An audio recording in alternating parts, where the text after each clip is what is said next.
Hey everyone, welcome back to AsArt. Nick and John post 3 videos a week. Click subscribe and check out AsArt.space for the audio and video links. So I'm going to be the listener here. Nick's going to break down a little bit more of the ending of Season 2 of his Dark Materials, as well as where it might be leading. Again, we're not going to get into too crazy spoiler territory as far as what's upcoming, but just in case you haven't seen the episode, definitely don't watch that first. Yes. So Nick, Spoilers. Go ahead. Yeah. Don't get too crazy, Nick. I'm listening. I know. Go right ahead. Yes, spoilers. Just so you know, we're going to be diving into like the beginning of season 3, but nothing that's going to like kill the story and all that. Just kind of get you prepped and excited for the awesomeness of his Dark Materials coming in, dude. Coming in. So let's talk about Lord Asriel's scene, right? So we see him, and from what I think, from what I know from reading the books and stuff, I think that's right after he enters the portal. Oh, so we just got a delayed thing from him. I think that's as soon as he goes through, and he's calling out, like, because in book 2, which we're in book 2, we know of this, and we're explained a little bit through the witch in the last episode. He's getting an army together. Yeah. And he's basically using the multi-universe, or, you know, whatever you want to call it, with the different worlds and stuff. He's getting the best and the greatest warriors from all the different worlds. So now the angels that come out there are angels in all the other universes as well, or just in that universe? So or I'm not supposed to know this. No, it's fine. We can go a little bit because we learned this stuff at the beginning of episode or book 3, or we're gonna hopefully we'll learn this too, like right at the beginning, because in the book we find out right away, because Will meets angels at the end of book 2. As soon as his dad dies, two angels are revealed to him. We find out they're weak angels. So there's different tier levels to angels. No, but we find out like he's like, actually humans are much stronger than us. We can really easily die pretty easily, kind of thing. Oh. And we find out like the different, you know, power levels. We have like Michael the Archangel to like, you know, the guy who's the janitor who scrubs the floor. You know, or you know what I mean? Like we find out the whole different tiers and how people, I'm not gonna go into like detail, but we find out like how people get turned into angels, or how angels become what they are, because they're also at different ages too. Some are extremely old, and some are fresh angels that aren't as old as other ones. Fresh angels, janitor angels. We're getting the whole cast here. So basically the angels we see, so the angels are split, right? Because we have the authority, and then we have Lord Asriel's, who's going to destroy the authority. The authority has been basically spouting lies. And the church is reaffirming those lies and making sure they have power still. So the authority, are they... So we've met that cardinal guy, right? We've seen him. So yeah, that's like the church, right? So think of when they say the authority, think of God. Or what the church thinks is God. So I was going to say, does the church actually convene with God and the angels, or is this like you would think? It's like the alethiometer's the closest they get to convening with with higher powers, or getting so the answers. Alethiometer is almost like a mediator. Yes, little bit? you can say that, but it only speaks truth, and you know, depending on the questions you ask and stuff. But book 3 and season 3 will probably go into great detail of who is actually the authority and like the stuff behind it. It gets so good on like playing with what we know as religion and stuff like that. It does such a good job of breaking down matter, dark matter, dust, what it actually all is in angels. But basically the ending scene, he's calling out to the angels that are against the authority, which is God, or which the church has put in place or imagines as God, kind of thing. So they're like rebel angels. So basically all the rebel people that know the truth and what the lies were told want to fight against the authority. Does that make sense a little bit? I hope I'm trying to do it the best I can without spoiling some major plot points. So basically, so we just see the intro. He's supposed to have, like in book 2, he has like a fortress. He has like a huge army and all this stuff. Did he set up when he went through the portal, he sets up in a world. He like picks a world where there's no life, so everyone can come there, so they can build like a battle. Wow, he set up camp pretty quick, huh? Actually, I was surprised at how quick he set up camp in the book. I was like, whoa, he has generals? Like, what the heck? Yeah, Builder here. If you guys play Battlefield Middle-earth 2, you guys should. It's one of the greatest games ever. But okay, let's talk about some other ending. Serafina Pekkala.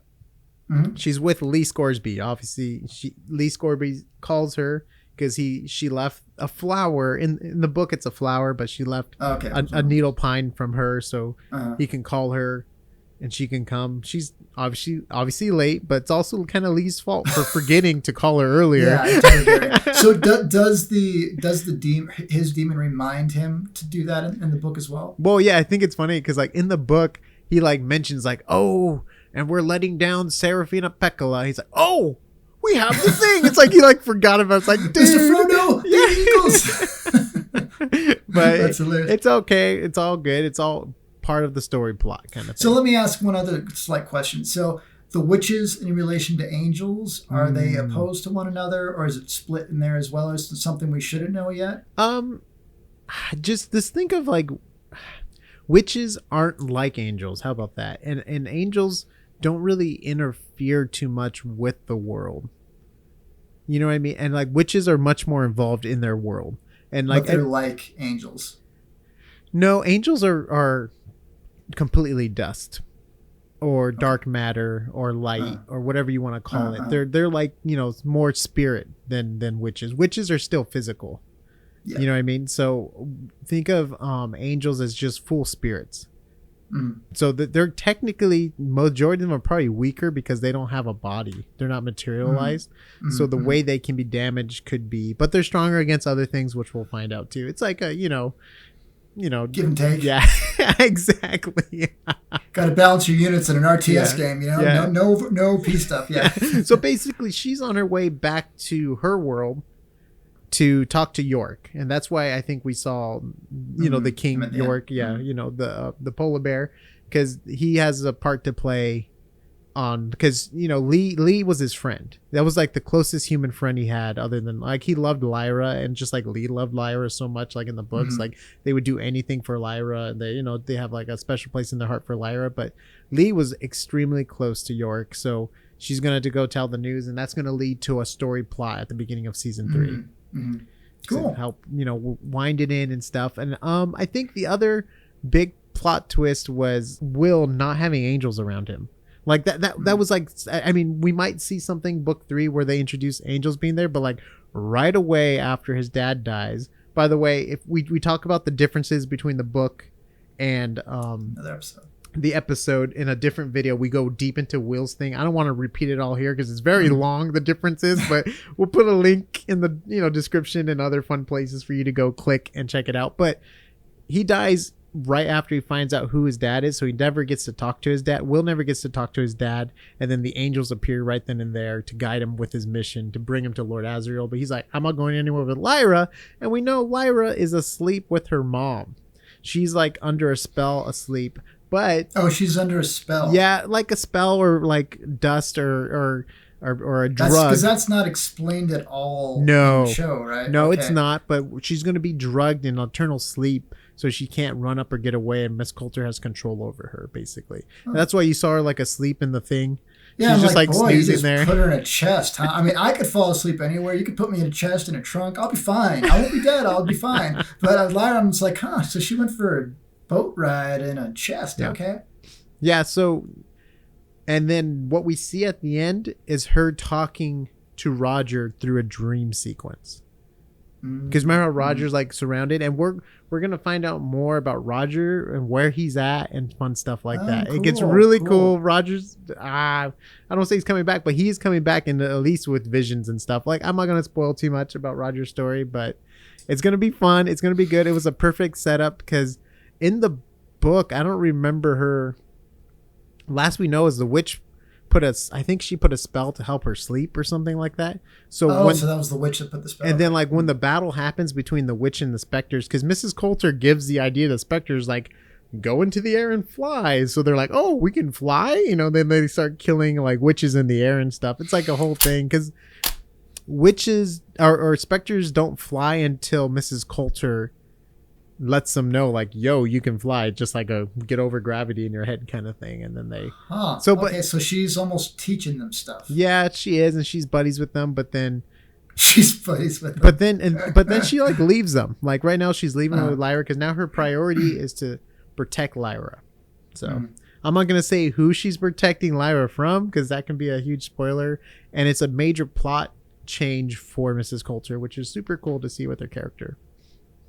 Cool. Super, super exciting, man. Good stuff. So I'm so excited. Really, really fun stuff, you guys. Like Nick said, we're going to be doing a number of deep dives. We're going into different topics. It's mostly be me listening. We're going to probably have Kyle on here. Yeah. Nick. We're going to talk about like, Kyle. The demons, what it actually means to have a demon, why Will doesn't have a demon.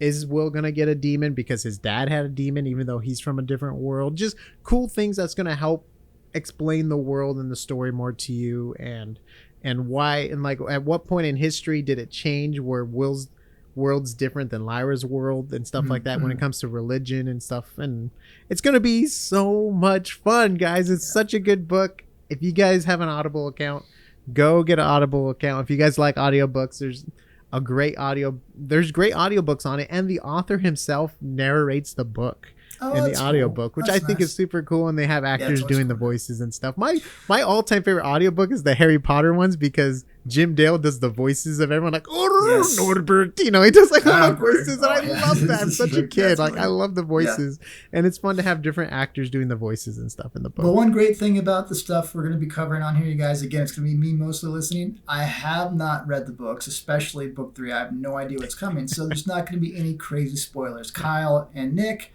are going to make sure to be respectful and not spoil stuff for us. So you can get the extra stuff, get a little bit of background, but not have anything ruined for you. So it should be really fun stuff. Check out AsArt.space for the audio and video links for different types of media. And then on YouTube, we cover all kinds of stuff, whether it's deep fakes, visual effects breakdowns, episode reviews like we have here, or deep dives that we're going to be getting into for his art materials and other stuff. So go ahead and check that all out. We'll see you on the next AsArt.